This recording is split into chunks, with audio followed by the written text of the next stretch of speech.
Así que tenemos una alegría esta mañana al sumergirnos en la palabra de Dios, para celebrar y andar en el poder de 100 de años de oración. Y cuando digo eso, volviendo unos 100 años atrás, un grupo de santos en el centro de Tucson, en la primera iglesia bautista, ya no existe. Observando en oración cómo extender el evangelio a las zonas en expansión de Tucson, fundaron la iglesia Emory Park, que ya no existe. Esa iglesia, Emory Park, consideró en oración intentar iluminar el área norte de Tucson. Hace 69 años plantaron una iglesia. Esta iglesia, Amphi Bautista, en ese momento se reunía en la escuela secundaria Amphi. En noviembre de 1956 empezaron en Amphi High, se movieron a Flowing Wells High School. Eventualmente se movieron a la esquina de Prince y Flowing Wells, cambiando su nombre un par de veces en esa aventura. Pero cambiaron su nombre a lo que se llamaba del norte durante un periodo bastante largo. Pero durante toda esa temporada, el latido y la oración no era ser una iglesia que crece más y más y más y más, sino una iglesia que crece e influye en Tucson, plantando otras congregaciones. Y luego, más tarde, plantando o lanzando otros campus también. Y ese latido fue desafiado a lo largo de todo el camino. Entonces, el primer movimiento de esta iglesia fue comprar un terreno en River y Oracle, porque Prince y Flowing Wells, aunque no lo crean, era el norte de Tucson en ese momento. Esa era el área noroeste en crecimiento, pero compraron propiedad en River y Oracle. Imaginen el restaurante Red Lobster y los demás en la esquina. Diríjanse un poco al oeste. Hay un desarrollo de viviendas, hay un barranco alto y luego abajo junto al río. Esa tierra era de la iglesia y la iglesia iba a lanzar un campus allí. Y luego el pecado entró en el campamento. Es la mejor forma de describirlo.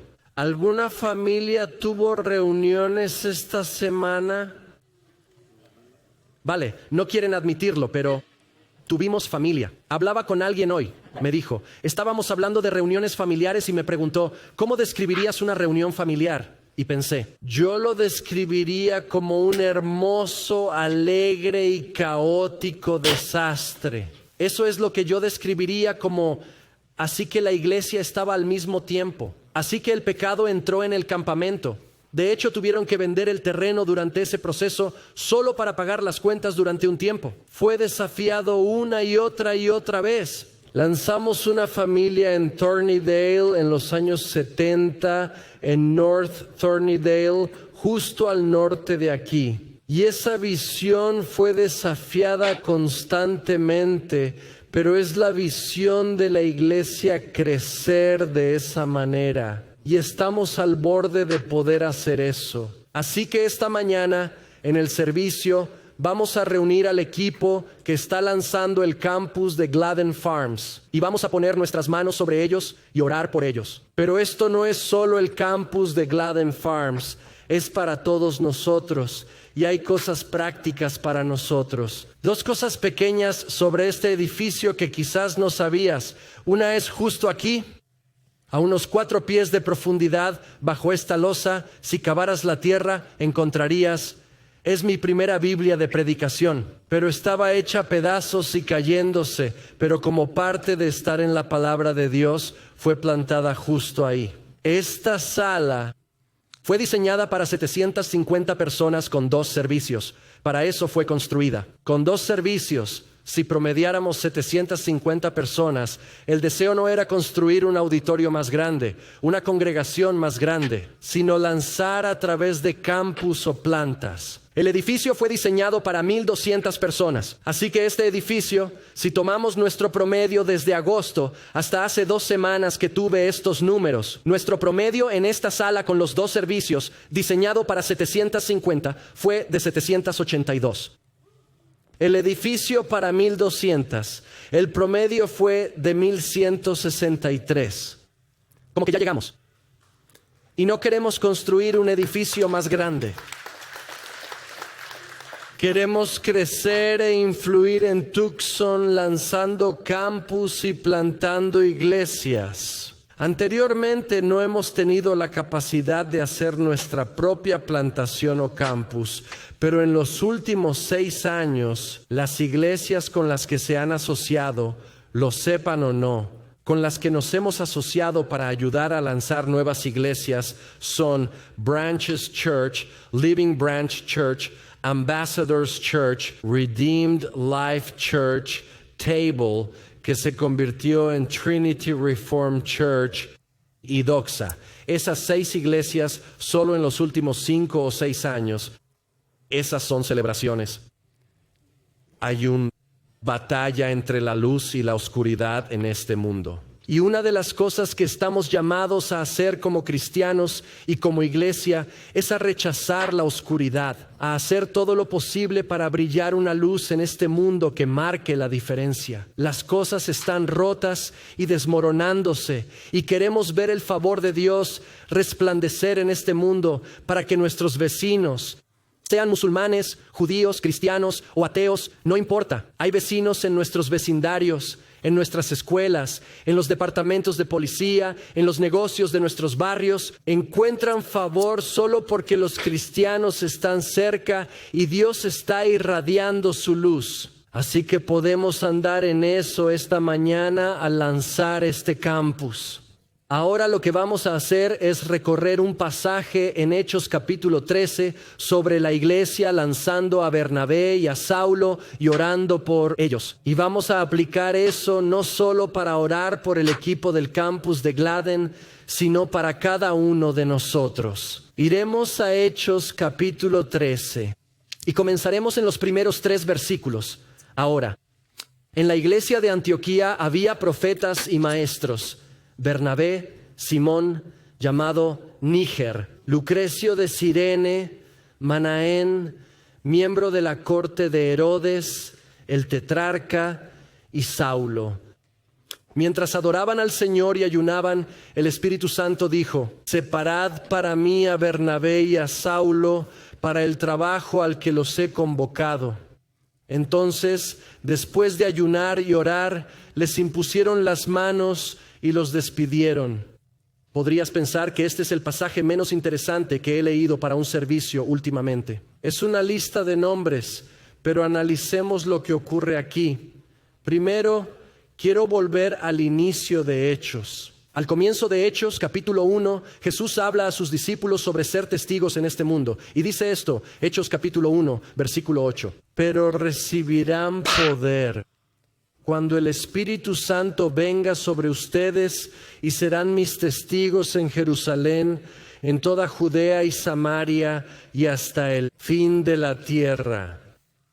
Ese pasaje es un llamado a compartir el Evangelio en nuestros vecindarios, ciudades, estados, país y hasta los fines de la tierra. Ese pasaje es en realidad un esquema del libro de Hechos. Si leen el libro de Hechos, los capítulos 1 al 7 son todos en Jerusalén. Los capítulos 7 al 12 son todos en Judea y Samaria, y en el capítulo 13 en adelante es para los gentiles, es para el fin de la tierra, es para el mundo, es para Roma. Hacia allá va el libro. ¿Alguna vez has ido a Nueva York y te has sentado en una esquina normal con un puesto de perritos calientes y te has asombrado de cuántos idiomas escuchas? Quiero decir, solo intenta contar los idiomas. Creo que puedes escuchar 6, 7, 8 idiomas solo sentado en un puesto de perritos calientes en Nueva York. Eso es Roma si volvemos a ese día.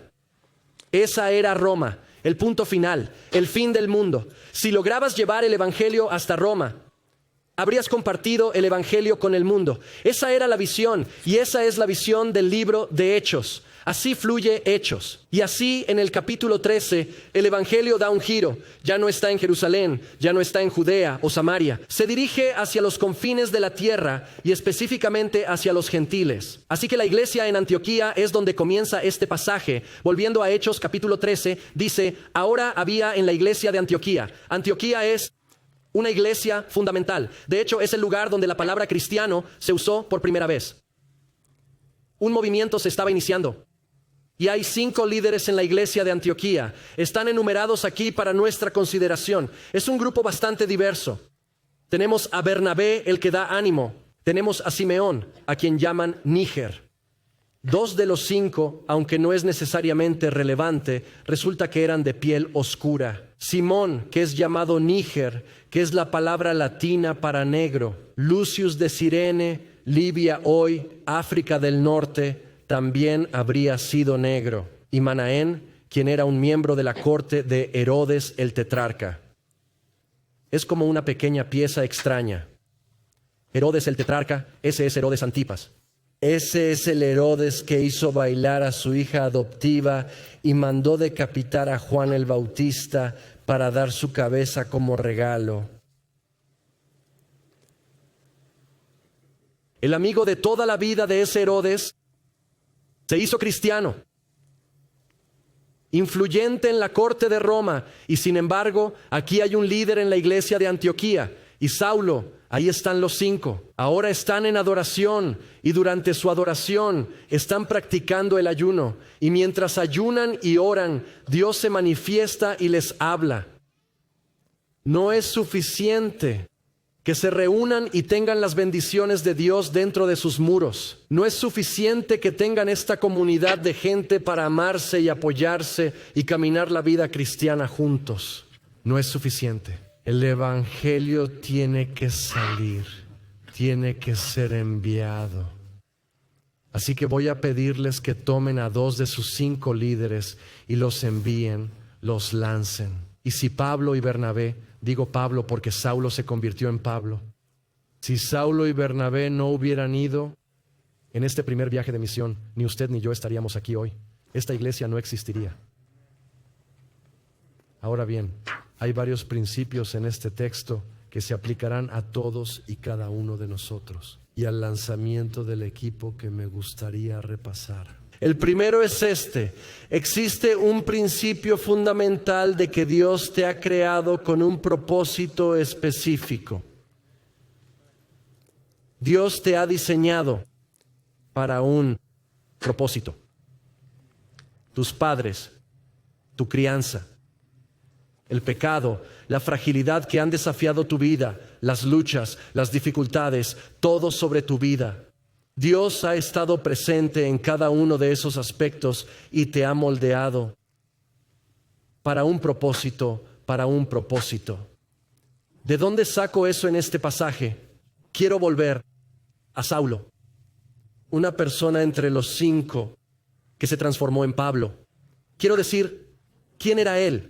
Obviamente Jesús influyó en este mundo más que cualquier otro ser humano. Después de Jesús, creo que dirías Pablo. Hay 27 libros en el Nuevo Testamento. En la porción del Nuevo Testamento de la Biblia hay 27 libros. 13 de ellos fueron escritos por Pablo. 1 menos de la mitad. Bueno, podrías decir, bueno, pero él no escribió los largos. Solo escribió esas cartitas cortas. Él no escribió los evangelios, solo escribió esas cartas cortas. Incluso si contamos las palabras, él escribió el 25% del Nuevo Testamento completo. Influencia enorme en la que ustedes y yo caminamos hoy. Ahora, yo sugeriría que Dios moldeó a Pablo de una manera sumamente singular. Tanto así que en la época de Pablo, en el momento en que esto estaba sucediendo, solo había una persona en todo el planeta Tierra de la que tengamos conocimiento, que podría haber hecho lo que Pablo hizo. Obviamente Dios puede hacer lo que Dios quiere hacer, pero escúchenme mientras analizamos esto. Así que vamos a examinar 3 pasajes distintos enfocados en Pablo. El primero es un pasaje en Filipenses donde él detalla su linaje judío. Era judío. De hecho, se podría decir que era un judío de judíos, era un hebreo de hebreos, era discípulo de Gamaliel, se crió en la sinagoga. Y aunque considera todo esto como basura comparado con la gloria de Cristo, él da una lista de su judaísmo en Filipenses. Filipenses capítulo 3, comenzando en el versículo 4. Él dice, ¿empezamos en el 4? Sí, en el 4. No sé si está en pantalla. Yo también tengo razones para confiar en la carne. Si otros creen tener razones en la carne, yo tengo más. Iniciando en el 5. Circuncidado al 8º día, perteneciente al pueblo de Israel, de la tribu de Benjamín, un hebreo de hebreos, en lo que respecta a la ley, un fariseo, en cuanto al celo, perseguidor de la iglesia, en cuanto a la justicia que es en la ley, irreprensible, sin tacha. Un hebreo de hebreos. Yo fui fariseo. Yo me crié. Si vamos a revisar la ascendencia judía, pónganme en la cima de la lista. ¿Por qué es relevante eso? Para que Pablo hiciera lo suyo, debía ser judío.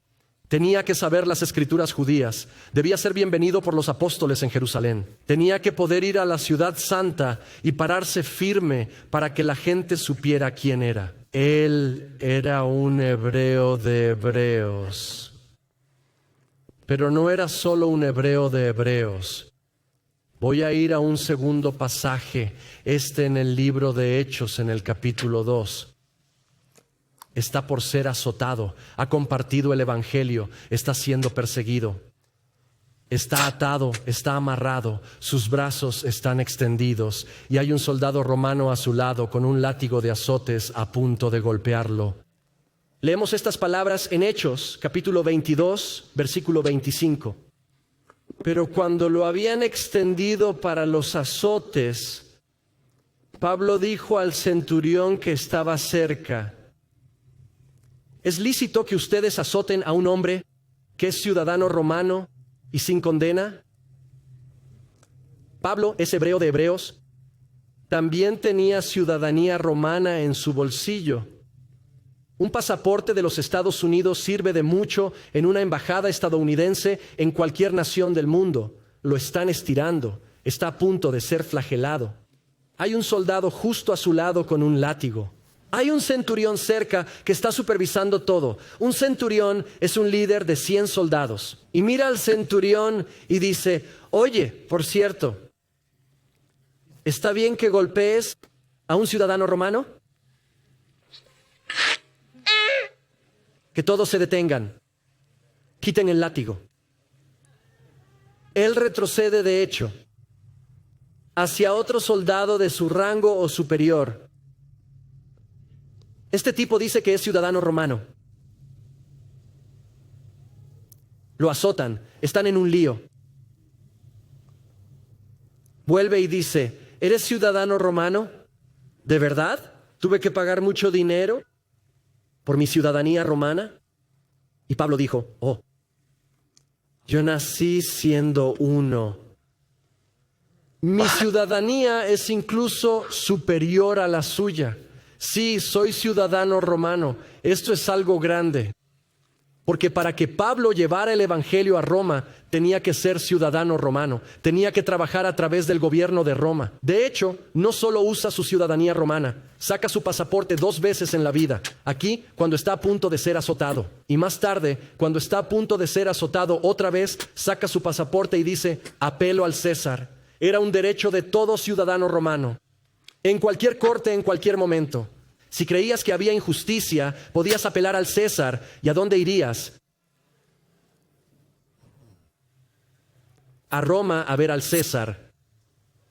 ¿Cómo llegó el evangelio hasta el fin de la tierra? Un hombre judío que además era ciudadano romano y que pudo declarar: apelo al César, y llevar el evangelio a Roma, donde todas las lenguas se unieron y el evangelio llegaría al fin de la tierra. En Hechos se puede decir: es fácil ver cómo empieza en Jerusalén. Es fácil ver cómo se extiende por Judea, Samaria, cómo llega el evangelio a Roma. Solo porque el apóstol Pablo tenía un pasaporte. Era un tipo judío que además era ciudadano romano. Una última dinámica de la vida de Pablo que realmente vale la pena notar. Aparece un puñado de veces.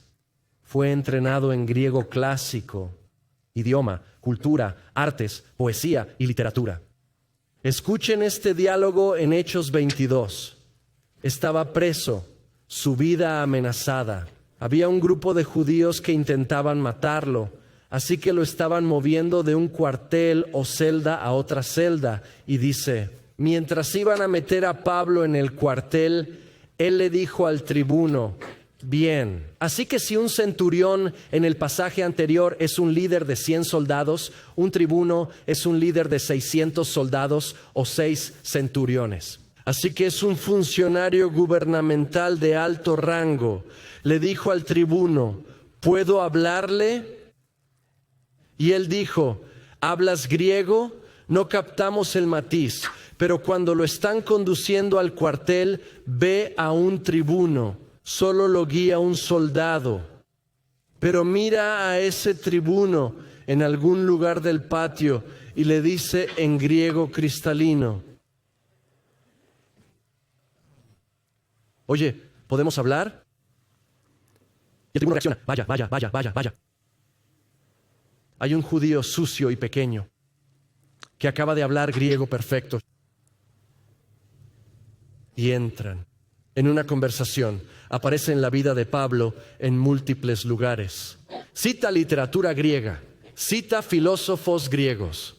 Hay una historia en Hechos capítulo 17 en Atenas, entre los templos de los griegos, en la cual Pablo se pone de pie entre un grupo entero de atenienses, no judíos, ni siquiera buscadores de Dios. Dice, ustedes vienen aquí a adorar en todos estos templos. Ustedes vienen aquí a adorar al Dios no conocido. Yo lo conozco, y lo dice todo en griego perfecto, pudiendo citar a filósofos griegos. Así que aquí está un hebreo de hebreos, que es ciudadano romano, que está entrenado en griego clásico. Y se puede decir, ¿cuántas personas como esa había en ese entonces? Y al menos en registros conocidos, hay uno. Es Pablo. Ahora la lección en eso, sin embargo, es que somos cada uno de nosotros. Usted está hecho para un propósito. No sé el viaje por el que Dios lo ha llevado en la vida, solo sé que lo ha llevado. Él ha estado en los momentos más infernales de su vida, ha estado en los pecados más profundos de su vida, y Él ha estado en las mayores alegrías de su vida. Alguien me dijo recientemente sobre no poder compartir el Evangelio. ¿Qué soy yo? ¿Solo un alcohólico en recuperación? Las cadenas son mi familia entera. Mi madre era alcohólica, mis abuelos eran alcohólicos. Toda nuestra vida se define por el alcoholismo. ¿Qué puedo hacer yo? Muy bien, entonces, yo pastoreo una iglesia. Y en toda mi vida jamás podré servir a un grupo de adictos como ella puede. No sé qué has vivido, tal vez cosas horribles. Quizás fuiste abusado. Quizás pasaste por tragedia tras tragedia. Y de alguna manera piensas que eso te descalifica. Y yo me levantaría para decir, no. Pablo podría haber dicho que eso me descalifica. Quiero decir, si estás en la sinagoga, oye, di, soy ciudadano romano, eso no te ayuda mucho. Podría descalificarte.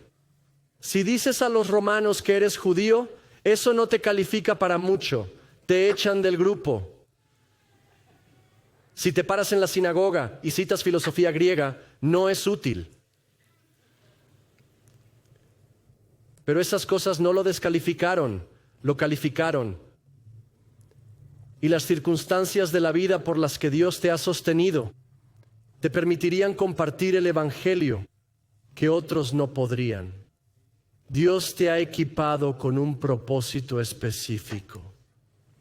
El segundo principio, al observar cómo la iglesia despide a estos dos, es que debemos ir y servir a otros.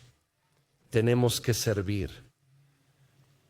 Podemos servir y alentarnos dentro de la iglesia, lo cual es excelente, pero finalmente debemos romper estas paredes. Tenemos que salir a servir. Se nos han dado dones sobrenaturales por el Espíritu Santo. Cada cristiano los tiene. Nos escucharán ir a pasajes como este repetidamente. Está en 1 de Pedro. Sí. Miro 1 de Pedro. En 1 de Pedro 4. Aquí está, versículo 10. Cada uno según su don. Úsenlo para servirnos como buenos administradores de la gracia de Dios. Cada uno según su don. Si eres cristiano, Dios ha puesto sobrenaturalmente dones espirituales dentro de ti para llevar su gracia a otras personas. La imagen que tengo de esto es la de un camarero. Lo comparto constantemente. Creo que eso es lo que somos. Somos camareros. Vamos a la cocina, donde Dios nos entrega bandejas de misericordia, bandejas de gracia, bandejas de compasión, bandejas de amor, y luego servimos, tomamos eso y se lo llevamos a otras personas. Eso es lo que hace alguien que tiene dones espirituales. Todos los poseemos y estamos llamados a usarlos para servir a otros en los propósitos de Dios. Pablo tenía dones espirituales para servir, para salir y ministrar. ¿Por qué lanzaríamos un campus en el norte de Marana? Porque es el área de más rápido crecimiento alrededor. Marana ha duplicado su población en una década, desde el año 2010 hasta el 2020. Pasó de 25,000 a 50,000 personas. Está creciendo como la espuma ahora mismo. Ahora mismo, específicamente en el norte de Marana, hay 3,000 casas nuevas por año. Esos son entre 6,000 y 9,000 personas, con un promedio de 2 personas por casa. Está creciendo mucho con gente y faltan iglesias. Piensas que hay que marcar diferencia en muchas áreas de la vida, pero necesitamos iglesias allí. Tenemos que ir. Ve a servir.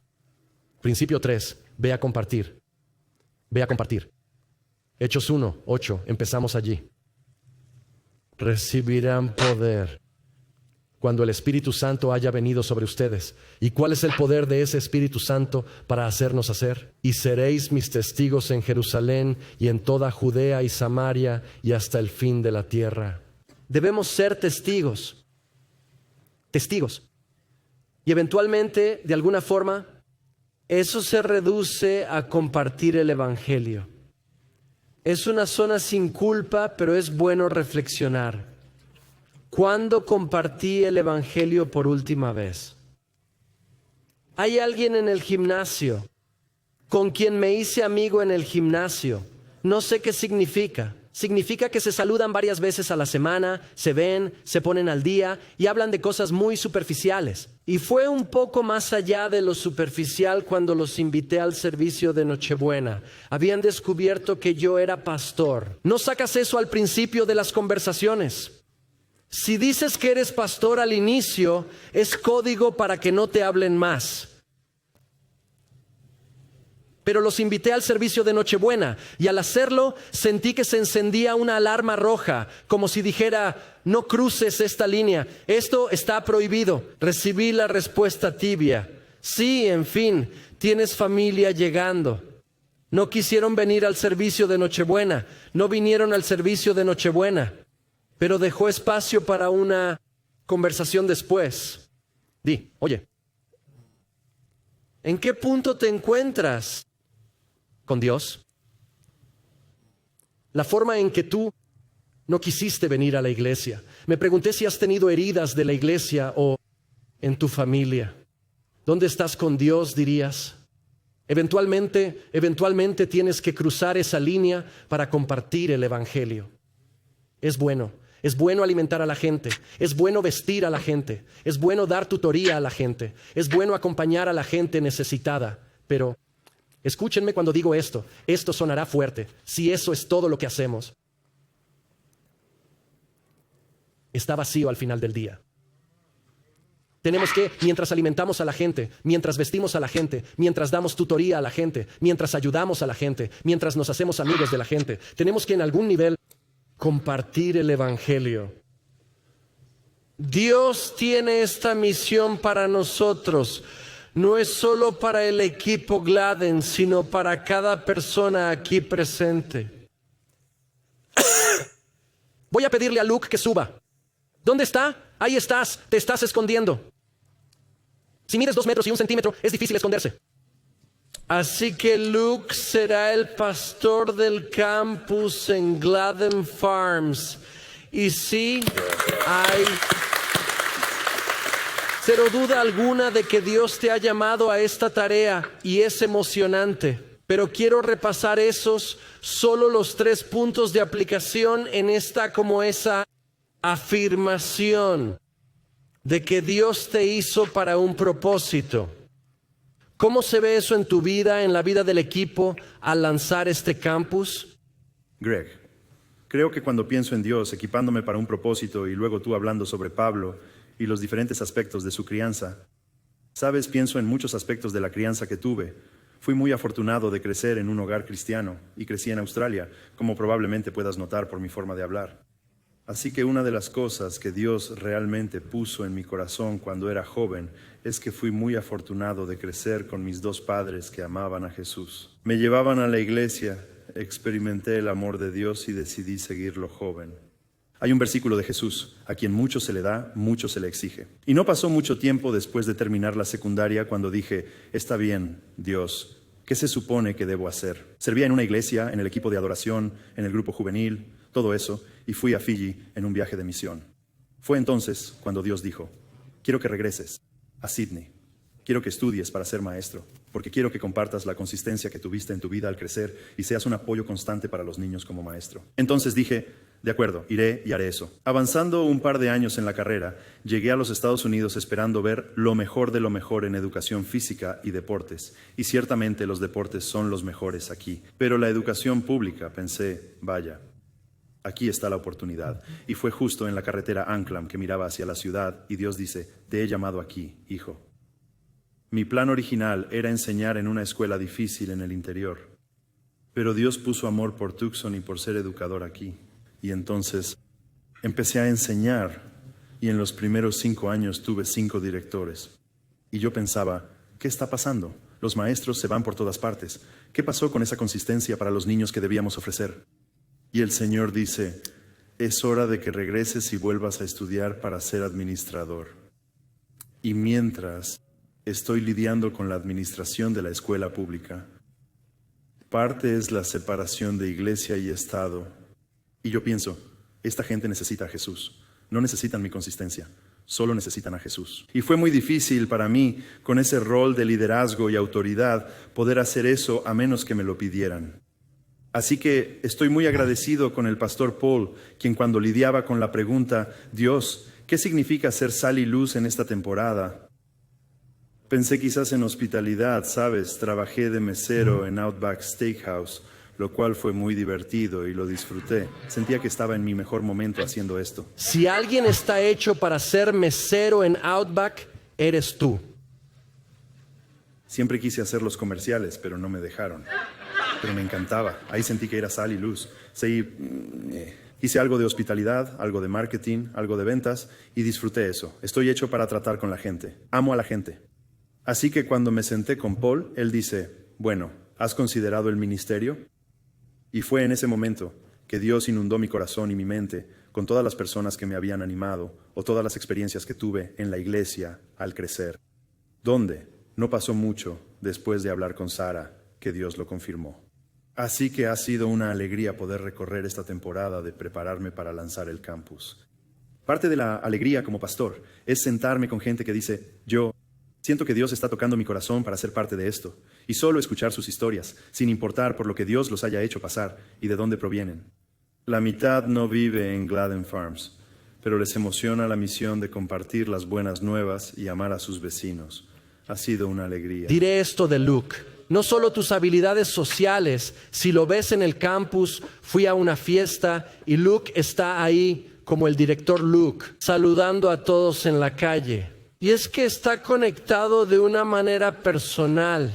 El puesto de anfitrión de Outback Steakhouse, lo cual es un poco irónico, pero el puesto de anfitrión de Outback Steakhouse, como tus dones para la gente, tu temperamento, esto sonará tonto, pero tu acento, como puedes ser un pastor de campus y no hablar, sabes, no tener acento, pero el acento ayuda, hay algo atractivo y divertido en ello. Creo que Dios te ha unido de tantas maneras que simplemente sonreímos. Sí, Dios te unió desde el nacimiento para ser pastor de campus. Es emocionante. Ve y sirve. Debemos usar nuestros dones espirituales. ¿Qué significa eso para ti? Y el equipo. Alabado sea Dios. Yo solo diría: tiene que venir del corazón. Cuando se trata de servir, solo.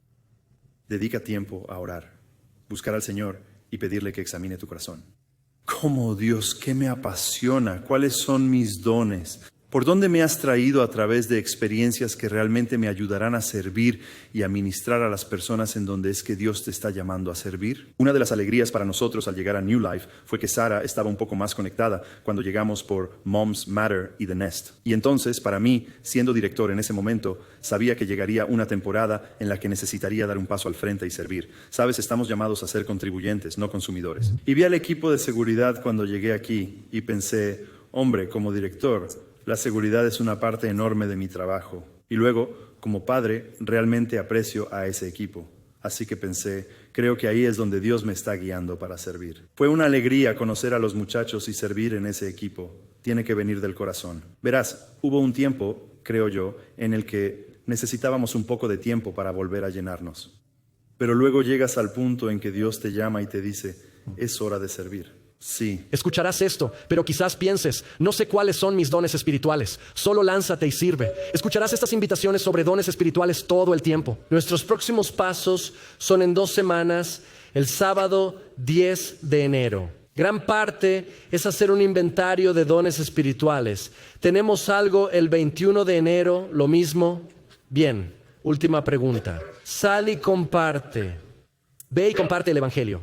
Sí, así que compartiste sobre reunirse en la mesa para Navidad y las reuniones familiares y cosas por el estilo. Sabes, esa es nuestra familia. Y diría que tal como Dios lo puso en mi corazón cuando estaba allí, de pie, en las montañas del lado oeste mirando hacia Tucson, solo sueña con lo que Dios puede hacer. Cuando estás frente a ese familiar que no ha entregado su vida a Cristo, sueña con cómo sería su vida cuando le entreguen su vida a Cristo.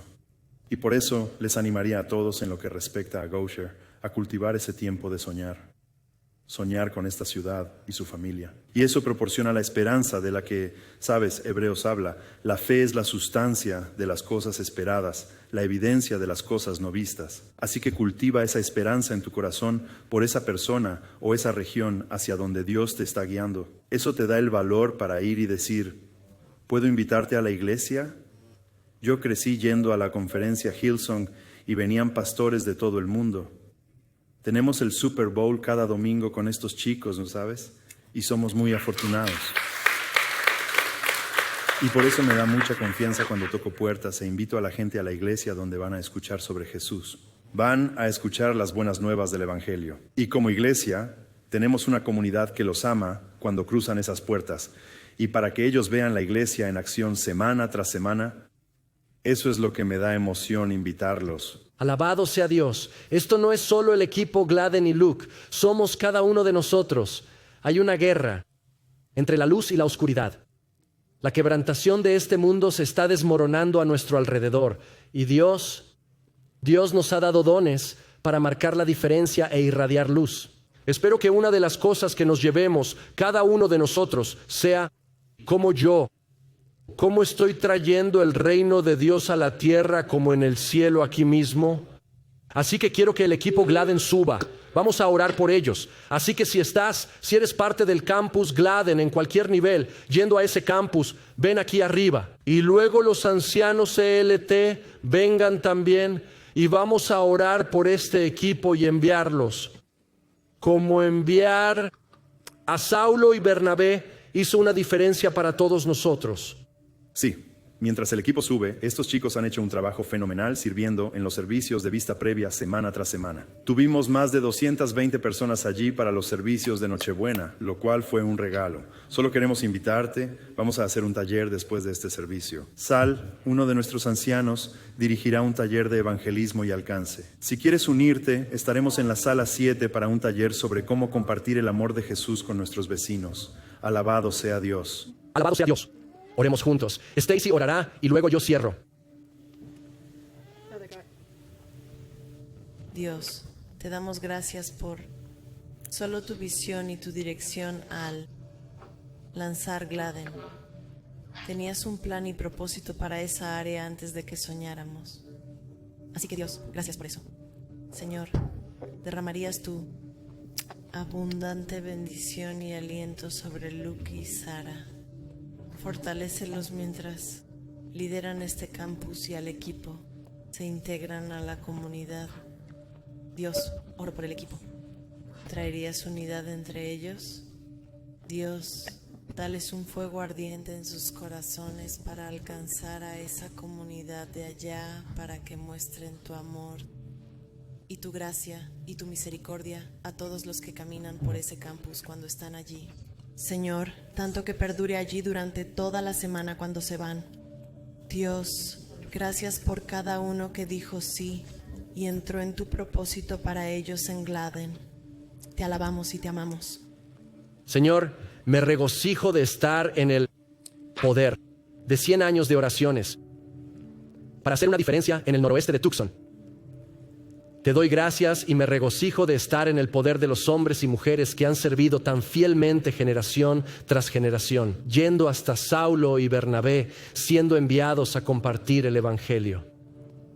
Nos enviarías como iglesia entera a traer a cada uno de nosotros más a tus propósitos. Oro por una unción sobre este equipo específicamente, para que irradien luz que haga retroceder la oscuridad, para que irradien luz que rompa las cadenas generacionales de esclavitud, para que irradien luz que traiga sanidad y libere, para que irradien la luz del Evangelio, para que la gente pueda encontrar esperanza. Señor, unge a Luke, unge a todo el equipo, para que irradie tu luz en medio de un mundo oscuro. En el nombre de Jesús oramos, y todos dijeron, amén, amén.